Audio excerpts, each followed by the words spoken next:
It does. It does. I think it's important to listen to anecdotal data and not just look at the aggregate data. Especially, it's very hard. GDP data can be volatile quarter to quarter.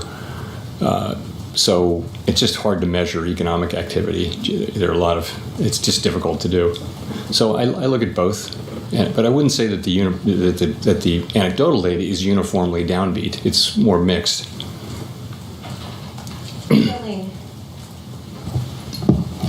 Thank you. Jolene Kent with CBS News. Chair Powell, thanks for taking our questions today. You have consistently said that the Fed does not consider politics in making decisions. With a possible September rate cut on the table, it would be less than 2 months before the election, and former President Trump reportedly said that cutting rates so close to the election is something the central bank knows they shouldn't be doing. What's your response, and do you believe it's possible to really remain apolitical with a September rate cut?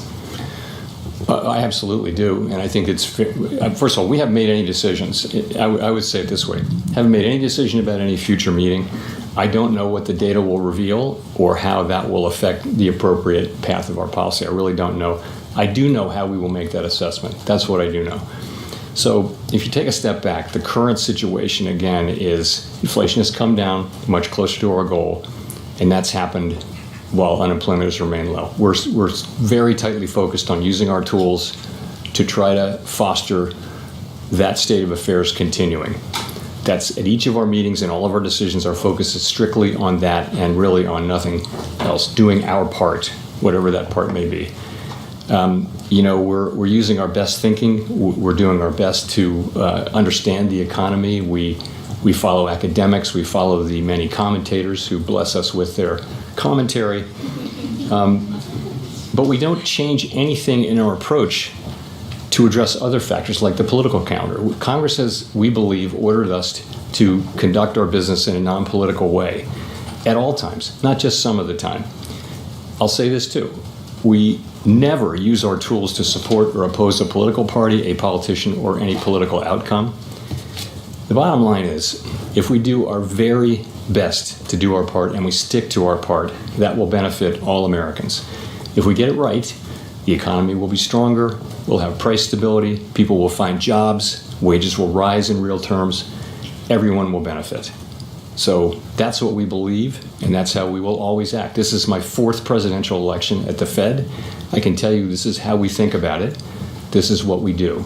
So anything that we do before, during, or after the election will be based on the data, the outlook, and the balance of risks, and not on anything else. Just a quick follow-up. Do your economic forecasts and models take into account the two very different economic plans of these two presidential candidates, Harris and Trump? And if so, how? No, we do not do that.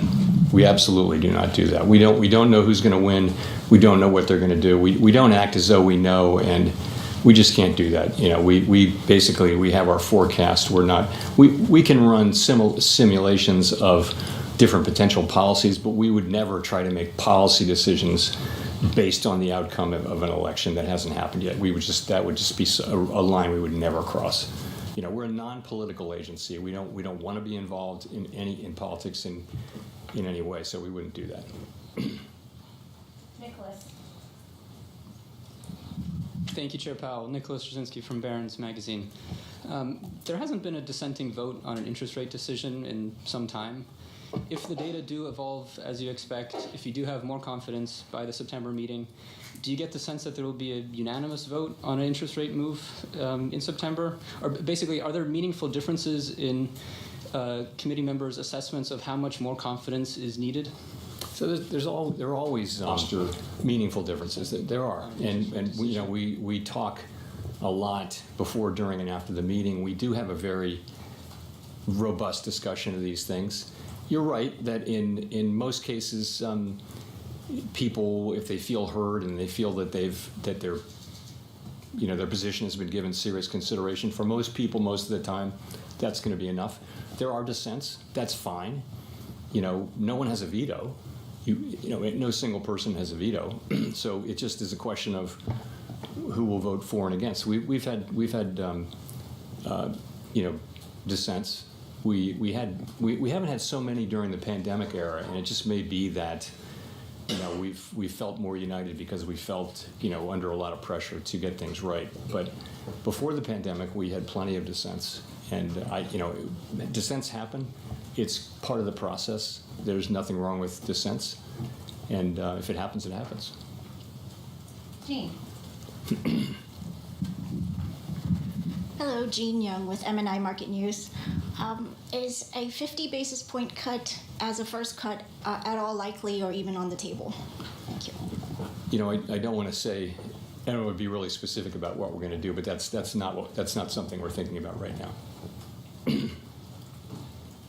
Jennifer. Of course, I haven't made any decisions at all as of today. Thank you, Chair Bell. Jennifer Schonberger with Yahoo Finance. Not to get into the minutes, but you said there was a real discussion today for moving at this meeting. I'm curious if you could provide some more color on the nature of the discussion today at the meeting about a possible rate cut as early as September. Well, so, the way the meeting is set up, the first day there's a discussion of financial stability because it's every other meeting we have that. And then we have an opportunity to comment on that. Then we have an economic go-around. And then this morning we have the monetary policy go-around. And I think in people's economic go-around and in their monetary policy go-around, people express their views about this. And there's a range of views. People, as you will know from the speeches that they give, people have different ways of thinking about the economy. And so in the minutes, we'll lay this out in a much better way than I can do off the cuff. But there's a range of perspectives, and but I do think that we're a consensus-driven organization. People come together. This was a unanimous decision, and at the end, everyone supported the outcome, not just the voters, but everyone. So I would also say some people examined the possibility, the case.